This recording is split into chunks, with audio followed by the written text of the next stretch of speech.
Okay, 5. So,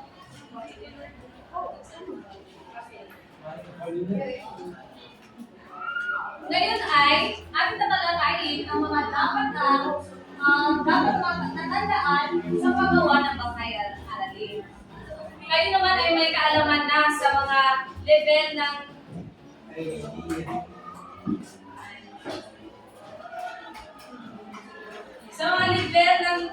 priority ka ng pag-iisip ayon kay Bloom. Ano nga yun? Yung kaalaman, comprehension, application, analysis, synthesis, at evaluation. Yan ang mga itinalakay ni Binibining. Ngayon, ito ang mga dapat natandaan dahil kung ito ay hindi mo tatandaan, ang iyong aralin ay maaaring magbunga ng hindi maganda, di ba? So, sa una, di ba? Yes, hindi magiging epektibo. Tama. Una ay ang paghahanda. Maaari po yung bang basahin? Bago ka magsimulan sa paggawa ng aralin, siguraduhin mo malinaw sa iyo ang layunin ng aralin at malaan ang sapat na oras para sa pananaliksik at pagbuo ng mga katanungan at aktibidad na magpapalalim sa kanyang pagtutunan. Tama. Dapat talaga kung natin gagawin ay ang paghahanda. Bakit nga ba natin kailangan maghanda sa paggawa ng aralin? Dahil ito ang ating magiging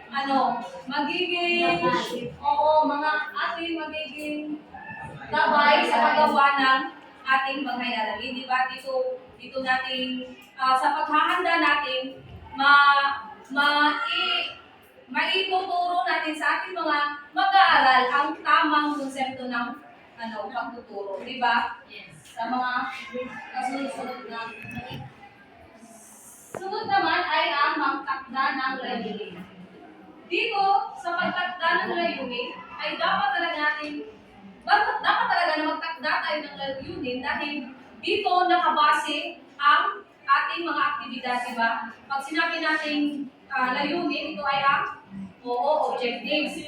So, kapag ang iyong layunin ay hindi nakaayon sa aktibidad na iyong ipapagawa sa inyong mga mag-aaral, ito ay hindi magiging epektibo. Tama ba? Tama. Sunod naman ay ang organisasyon. Isipin ang tamang pagkasunod-sunod ng mga konsepto at kasanayan na nais ituturo. Maglagay ng mga mahalagang punto at mga mahalagaan sa bawat bahagi ng aralin. So dapat sa paggawa ng aralin ay dapat may organisasyon or alam mo ang pagkasunod-sunod ng iyong itatalakay or ituturo sa iyong mga estudyante. Di ba? Dapat talaga alam natin sa aralin, di ba meron dong mga pagkasunod-sunod ng pag-implement o paggawa ng isang aralin. Opo. Sunod naman ay ang aktibidad at kagamitan. Maaari niyo bang basahin? Pag-isipan ang mga Aktibidad at kagamitan na tutulong sa mga mag-aaral na mawawaan ay practice ang mga konsepto. Maaaring ito ay mga lalong pagsusuri ng mga aso o pagpasagawa ng mga gawain. Tama. Di ba dapat sa ating layunin, meron doong mga aktibidad na dapat nating ilagay para sa ating mga mag-aaral. Dahil kapag wala itong aktibidad, magiging boring or hindi masaya or hindi matamlay o hindi engaging, hindi makakalahok ang ibang mga estudyante sa or participate sa mga aktibidad na gagawin. Isa din sa importante na ating italaga or ng aralin ay ang mga kagamitan. Diba yung mga instructional material. Kung ano ang iyong gagamitin sa pagtuturo mo sa inyong mga estudyante. Kaya na lamang sa realia, mga tunay na bagay or mga kanilang makikita talaga na kanilang mga So, doon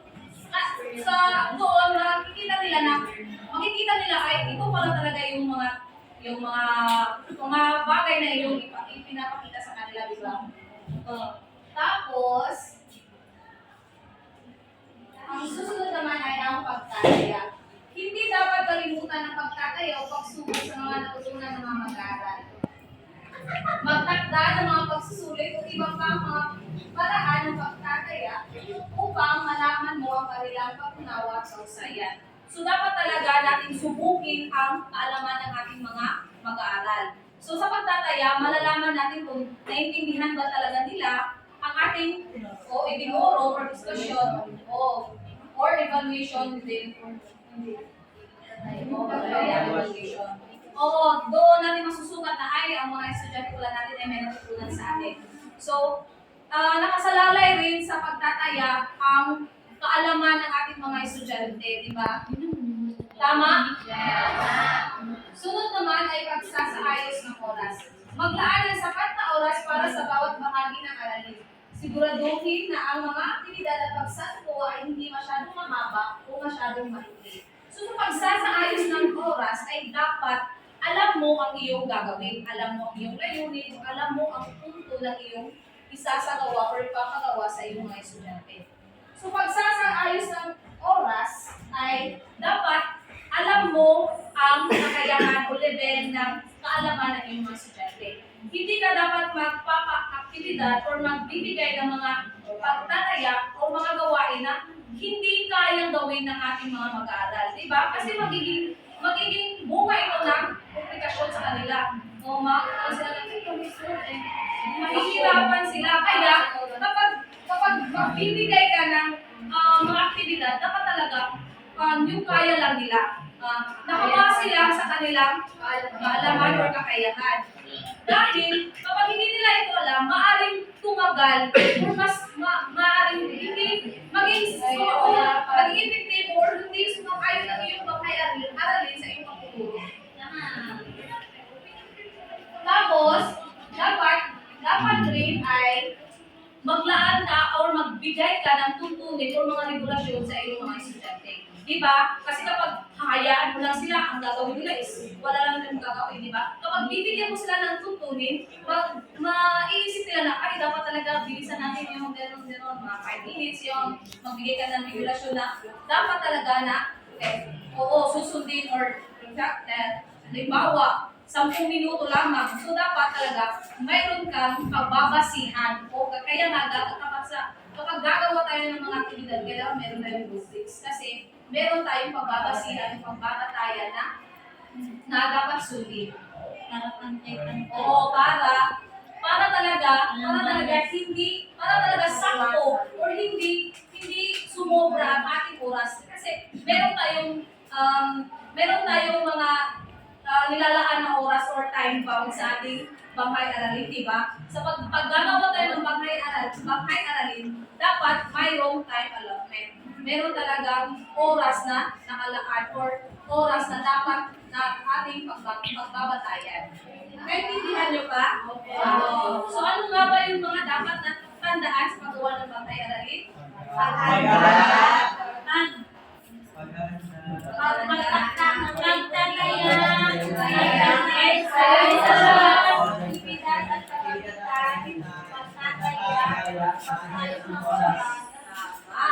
So, may naintindihan ba kayo sa aking pagtuturo? Meron ba? Ang susunod naman ay ang pagkaingalyo. Isipin ang mga paraan kung paano maaaring maging kasiya-siya at kapanapanabik ang mga aktibidad sa aralin. Maaaring gamitin ang mga larawan, video, o iba pang multimedia upang maingganyo ang mga mag-aaral. So sa pagkaingganyo, dapat ang ating mga mag-aaral ay mayroong pagka-interes sa ating gagawin, di ba? Hindi dapat na diskusyon lang tayo ng diskusyon, turo lang tayo ng turo, pero hindi nila may isa sa isip dahil hindi nila nararanasan ang iyong gustong ituro, di ba? Kaya ngayon yung experience learning. So, experiential. So doon,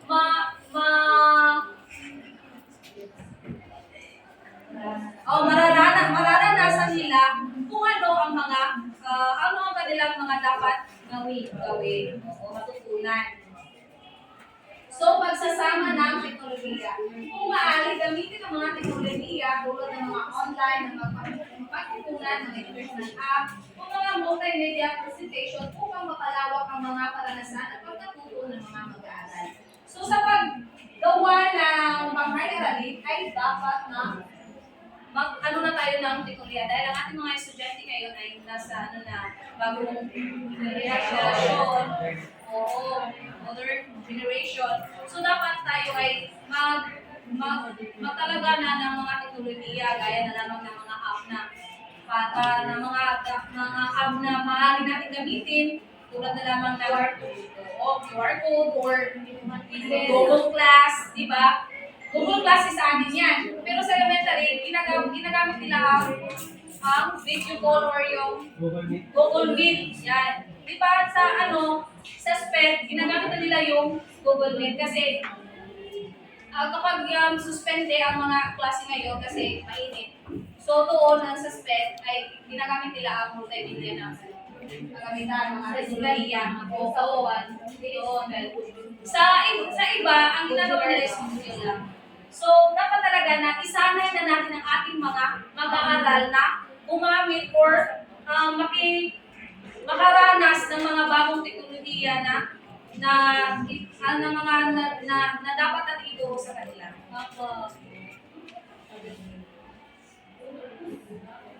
Yun lamang at maraming salamat.